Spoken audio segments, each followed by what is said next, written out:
Books on psychology that will blow your mind. Now recently, I've been reading many books on psychology. Now some of these books you would have heard of, but it's not the title of the book or the credibility of the author. It's the value. It's the value behind the ideas. That's what matters. And I have been on a journey with these books, just learning more about my mind, learning more about the world, learning more about other people's minds, purpose, and just putting more pieces of the puzzle together.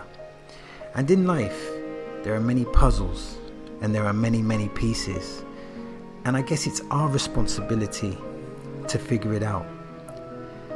And we don't know what we don't know, but that should be an incentive. That should be an incentive to search even more. So we're going to go through these books one by one. So let's analyze this train of thought accordingly. Okay, so the first book is Read People Like a Book, and this was written by Patrick King. Now there are two concepts that I really enjoyed. The first concept was the shadow, and the second concept was the inner child. So let's first define the shadow. So the shadow can be parts of yourself that you don't see, and there's parts of yourself that you try to hide. So you may have, for example, an aggressive impulses that you don't acknowledge, or maybe you have anger that you try to conceal. So this would be an example of the shadow. So now let's go to the inner child. So this is basically like childhood experiences that define who we are. Let's give an example. So crying from minor criticism, that may seem like an overreaction, but perhaps in some people it may trigger the critical critique they received from their parents, which affected them psychologically. This could come from their mother, their father, their uncle, their auntie, etc. And it's that criticism that brings back those hurtful experiences. So these two ideas are great at understanding yourself, and this has actually helped me to become more introspective. And there's an irony here, and that's that the book Reading Other People has actually helped me to read myself. It's a positive irony, and these are definitely two powerful ideas. Okay, so the next book is from the School of Life and Emotional Education. Now apologies because I'm struggling to pronounce the author's name. I believe it's Alain de Botton, but I will highlight it in text just in case I've mispronounced it. Anyway, this book had some real gems, figuratively speaking, because it goes back to the importance of childhood experience, but it also talks about concepts like philosophical meditation, which apparently is a practice to understand thoughts and untangle them. So there are two ideas here that I want to specifically highlight. So, idea number one is the notion that we sympathize with characters like Hamlet, but we don't have the same sentiment in real life because society celebrates winners. So what does this show? This shows the perspective shift between fiction and reality. In my thoughts, a society could be judged on how it treats its losers as opposed to how it treats its winners. Anyway, the second idea is really interesting, and it's about reshaping capitalism. And to me, this is an idea of real innovation. So basically, a form of capitalism that not only fulfills food, clothing and shelter, but also fulfills other deeper needs such as purpose, meaning and connection.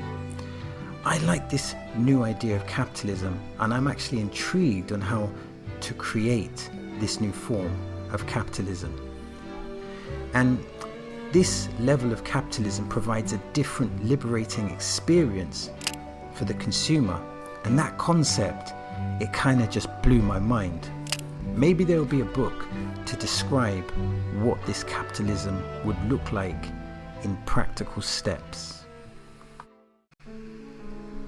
So the next book is The Psychology of Money, which is written by Morgan Housel. This book asserts the relationship with money is a psychological one. It's promoting the idea that different perspectives are shaped by different economic environments. It's promoting the idea that different perspectives are shaped by different economic environments. I really like the sound of that. So the first idea is advocating the business strategy of the long tail. This is a business strategy of selling niche products with low demand, as opposed to relying on popular products. These could be rare books, specialized software, obscure movie genres. Now, the idea that they give in the book is having a Picasso. The logic here is that you could have 100 paintings worth nothing, but if you have one Picasso painting, that is a high value piece of art that's worth a lot of money. And the second idea is the role of luck. According to this book, we overlook the role of luck. Now, from a personal perspective, I can really relate to this. So let's tell a short story. Let's call this person Jack. And Jack, he's confident and he starts a successful business. Jack then assumes he can duplicate his success. But he implements the same formula of his successful business, but this time with his next business, he gets negative results. There is a clear narrative here. The first time he was lucky, and the second time he was unlucky. Finally, there is this idea that envy can cause financial destruction, and it's a humble outlook that can keep someone financially free. This is such an interesting observation. It's a very interesting observation because in one sense, our personalities can dictate our wealth. In today's modern society, this is an unusual correlation. So the final book is The Happiness Hypothesis, and this was written by Jonathan. Now, apologies, I don't know how to pronounce that second name. Anyway, this book has the figurative idea of the rational rider and the inner elephant, and I just love that use of language. Now let's briefly run through some of the ideas because there's some interesting pieces of information here. So the first idea is that if we lack social connection, we become unhappy. And the second idea is that the strong attachment to the mother is a biological necessity. I love that. And the third idea is the seeking of what is called companion love. And the fourth idea is that hardships, they not only make us better, hardships actually make us happier.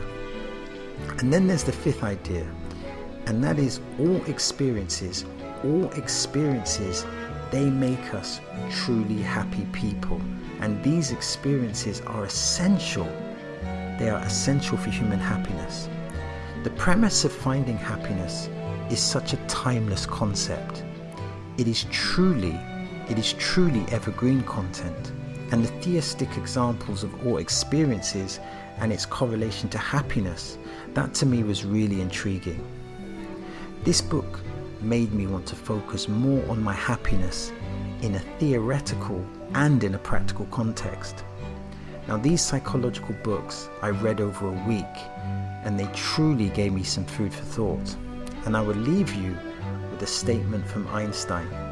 Quote, "Education is not preparation for life. Education is life itself." End of quote. Okay, now if you want to support the channel, watch the videos, like and subscribe. I repeat, if you want to support the channel, watch the videos, like and subscribe. I also have a social enterprise, and it's called Neuro Expression, and it's basically about empowering neurodivergent people, communities and artists. If you're interested in that mission, then please check out my website, and the link will be in the description. And with that being said, I sincerely hope this video has provided value.